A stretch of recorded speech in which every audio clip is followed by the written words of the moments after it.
Pattern बना, इसको आगे बढ़ाना। कैसे बढ़ाएंगे? यहाँ क्या है? एक, यहाँ क्या आ गया? दो। एक और एक को जोड़ा तो क्या हो गया? दो। दो और दो को जोड़ा तो क्या हो गया? चार। चार और चार को जोड़ा तो क्या हो गया? आठ। अब हम क्या आठ और आठ को जोड़ेंगे, क्या आएगा?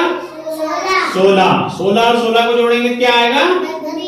32। ये ऐसे पैटर्न आगे बढ़ेगा। अब इसमें पैटर्न को समझना हमें, इसमें क्या है?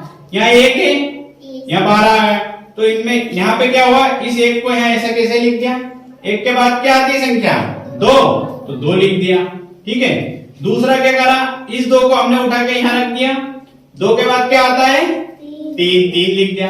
फिर हम क्या करेंगे? इस तीन को यहाँ लिख देंगे। तीन के बाद क्या आता है? चार। चार लिख दिया। अब इस चार को यहाँ लिख देंगे, तो ये चार आएगा। चार के बाद क्या लिख देंगे?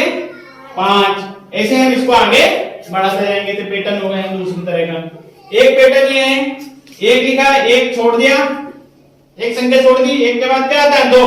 दो को छोड़ दिया, तीन लिख दिया। तीन लिख दिया। चार को छोड़ दिया, पांच लिख दिया। ठीक है। छह को छोड़ दिया, सात लिख दिया। तो ये कौन सी संख्या हो गई? विषम संख्याएं लिख दी। फिर सात के बाद क्या छोड़ देंगे हम? क्या छोड़ेंगे? आठ। फिर क्या लिखेंगे? नौ। नौ के बाद क्या छोड़ेंगे? 10। फिर क्या लिखेंगे? 11। 11 के बाद क्या छोड़ेंगे? 12। फिर क्या लिख देंगे? 13। ये आ गया समझ में? फिर यहाँ देखेंगे हम दो, दो और दो चार, चार, दो दूने चार, दो तिया 6, दो चुग 8। यहाँ पे क्या है पैटर्न? दो का पहाड़ा है। दो दो बढ़ाते जाओ। दो में दो जोड़े 4, 4 में दो जोड़े 6, 6 में दो जोड़े 8, 8 में दो जोड़ेंगे क्या होगा?